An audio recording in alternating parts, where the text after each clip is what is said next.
Au Cameroun, l'exercice des compétences transférées par le pouvoir central aux communes a permis d'améliorer le niveau de vie des populations locales, notamment dans les domaines du développement économique et social, en dépit de la faible qualité des ouvrages réalisés. En décidant de décentraliser le pouvoir, le gouvernement central émet des réserves face à la mise en œuvre du processus dans sa globalité.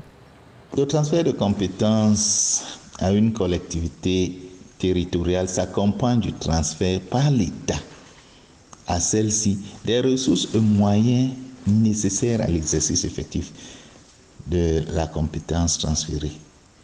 Donc nous attendons, comme je l'ai dit tout plus haut, nous attendons le décret d'application du Premier ministre qui précise les modalités d'application du présent, d'application de cette loi qui porte le Code général des collectivités territoriales décentralisées. La machine de la décentralisation est lancée et il est aujourd'hui question de voir comment parfaire le processus à la lumière des difficultés observées sur le terrain. La grande révolution viendra sans doute du côté du pouvoir central qui doit lâcher prise afin de donner la possibilité aux élus régionaux de s'exprimer. Nous attendons le décret du Premier ministre qui précise les modalités d'application de l'article sur le transfert des compétences.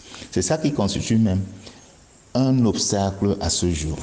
Tant que ce décret n'est pas encore sorti, nous ne pouvons pas parler d'effectivité du transfert des compétences.